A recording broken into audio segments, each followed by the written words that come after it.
अस्सलामुअलैकुम वरहमतुल्लाहि ताला वबरकातुहू। अज़ीज़ साथियों, उम्मीद है कि आप लोग खैर वाफ़ियत से होंगे। मौला करीम आप लोगों को शादो आबाद रखे। दोस्तों, हम आप लोगों को एक वीडियो दिखाते हैं, मगर उससे पहले बहुत ही ख़ास जानकारी मैं आप लोगों को इस वीडियो में दे रहा हूं। इस जानकारी को आप लोग ज़रूर याद रखिएगा। दोस्तों, कहने का मतलब ये है कि अगर आप लोगों ने अपने पैन कार्ड को आधार कार्ड से लिंक नहीं कराया है तो उसे करा लीजिए। अगर आप आधार कार्ड से पैन कार्ड को लिंक नहीं कराएंगे तो आप समझ लेना आपको बड़ी दिक्कतों का सामना करना पड़ सकता है। यानी आपका बैंक अकाउंट फ्रीज़ कर दिया जाएगा और आपको फिर परेशानियां पेश आएंगी। ऐसे ही अगर कोई चीज़ आप ख़रीदेंगे तो जो टैक्स वगैरह है वो आप पर ज़्यादा लगेगा। इसलिए अपने जो है आधार कार्ड से पैन कार्ड को ज़रूर लिंक करा लीजिए। इसलिए इसकी आखिरी डेट जो है वो 31 दिसंबर है। उसके बाद जो है आपका जो पैन कार्ड वगैरह है ये सिर्फ एक कागज़ की मानिंद रह जाएगा, आपके किसी भी काम का नहीं रहेगा। ऐसे ही हो सकता है कि आधार कार्ड में भी समस्या आए, इसलिए आप लोग पैन कार्ड को आधार कार्ड से ज़रूर लिंक करा लीजिए। अब तो इसकी फ़ीस भी लग रही है, 1000 रुपये चार्ज लग रहा है, जबकि अगर आप किसी जगह कराएंगे तो 1100 या 1200 रुपये लिए जाएंगे। अगर आप लोगों ने ये काम नहीं कराया है तो प्लीज़ इस काम को ज़रूर करा दीजिए, वरना आप लोगों को बहुत दिक्कतों का सामना करना पड़ सकता है। आइए अब सुनते हैं एक प्यारी सी वीडियो। इस वीडियो को ज़रूर देखकर जाइएगा। उनके नाम में प्रकाश जुड़ा है तो मैं उनमें हमेशा एक रोशनी की किरण देखता हूँ। मैं उनके सामने बहुत अदब से ये बात कहना चाहता हूँ कि चरागों के सफर में दबदबा हो आंधियों का तो फिर अंजाम जुल्मत के सिवा कुछ भी नहीं होगा। ये दुनिया नफरतों के आखिरी स्टेज पर है, इलाज इसका मोहब्बत के सिवा कुछ भी नहीं होगा। बिल्कुल। मैं भावुक हूँ, मेरी पलकें गीली हैं। अगर देश की एक बहुत बड़ी आबादी को लगता है कि आप उसका भला करने के लिए नहीं बल्कि उनकी इबादतगाहों, उनकी कब्रिस्तानों, उनकी खानकाहों को बर्बाद करने का बिल ला रहे हैं तो फिर आप अगर समझाने में नाकामयाब रहे हैं तो ये आपकी नाकामयाबी है। पहले समझाइए, उसके बाद कोई बिल लेकर के आइए, तब शायद हम आपका इतनी पुरजोर तरीके से विरोध ना करें। लेकिन सभापति महोदय, मैं अंत में सिर्फ इतना कहना चाहता हूं कि इस बिल में जो भी पॉइंट्स दिए गए हैं, बॉम्सी पोर्टल देख लीजिए, सरकार का झूठ आपको पकड़ में आ जाएगा।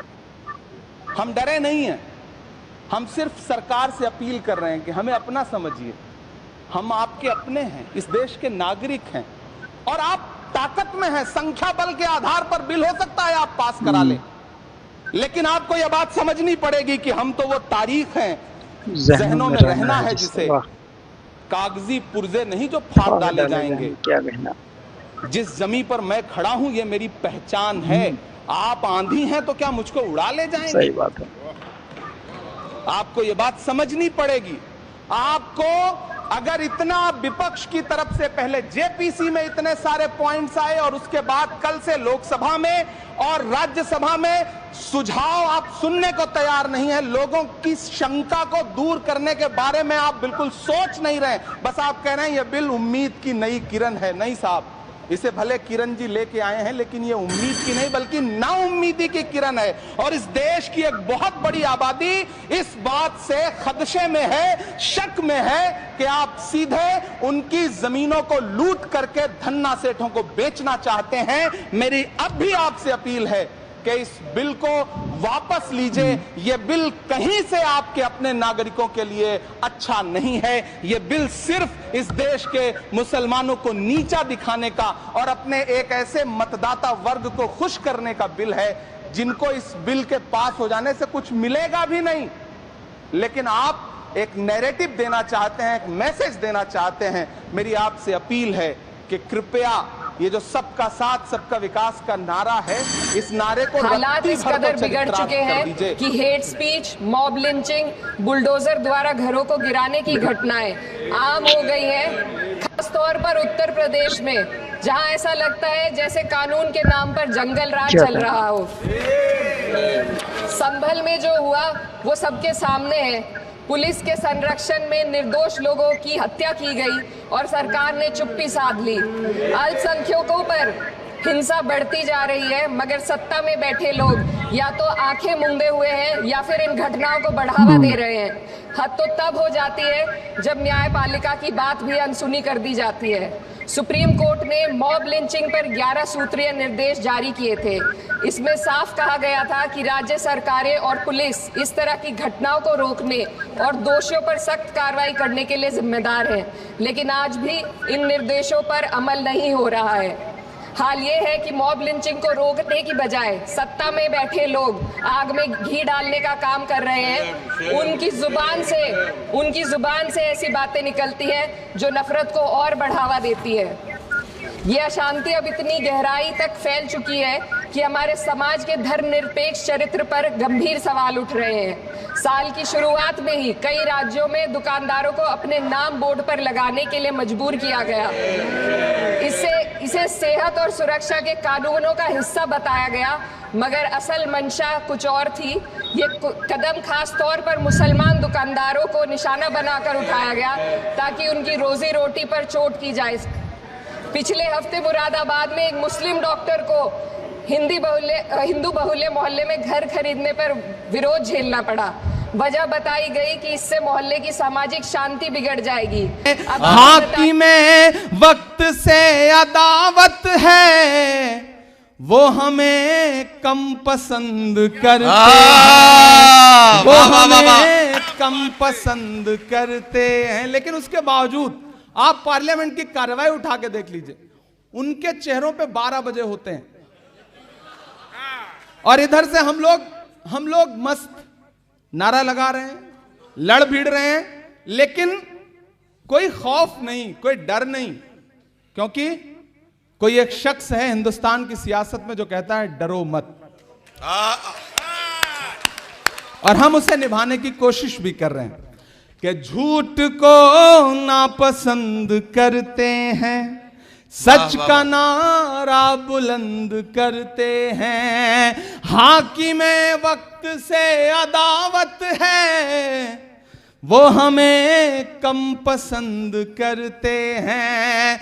हम तो निकले हैं मुस्कुराते हुए, हम तो निकले हैं मुस्कुराते हुए, और वो तिल मिला के निकले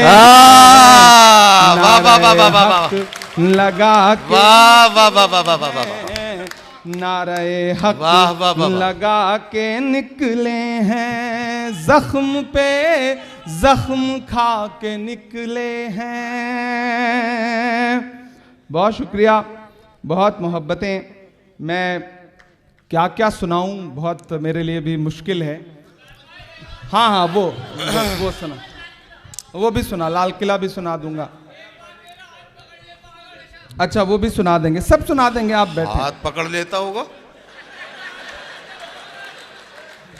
अबे कौन सी फरमाइश कर रहा है? कोई नहीं, ये भटकती हुई रूहें हैं जो यहाँ आ गए हैं, हम इनका खैर मकदम करते हैं। ये हमारी नई नस्लें हैं, इन्हें मोहब्बत से मोहब्बत है, इसलिए इनका हक है कि वो कुछ भी डिमांड करें।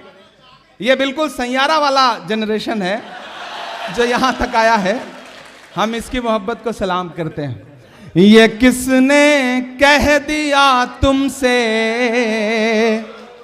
कि बस पंक्चर बनाते हैं?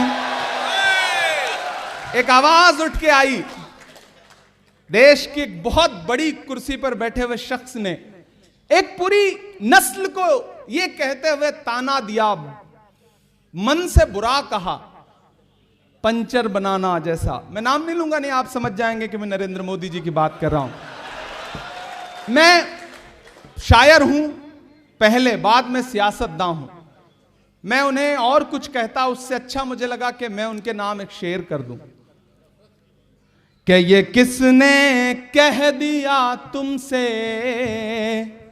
कि बस पंक्चर बनाते हैं। तमाम नाम आपकी आंखों में उभर आएंगे जब मैं अगला मिसरा पढ़ूंगा, और यहां से वहां तक कोई भी हाथ खामोश ना रहे। ये किसने कह दिया तुमसे के बस पंक्चर बनाते हैं। ये किसने कह दिया तुमसे के बस पंक्चर बनाते हैं। वतन पर हंस के जो कट जाएं ऐसे सर बनाते हैं। वतन पर हंस के जो कट जाएं ऐसे वाह, वाह, वाह, वाह, वाह, सर वाह। बनाते हैं। मैं फिर से पढ़ता हूं शेर को। वाह, वाह, वाह। आपकी तालियों का शोर पहुंचना चाहिए वहां तक जहां तक मुझे पहुंच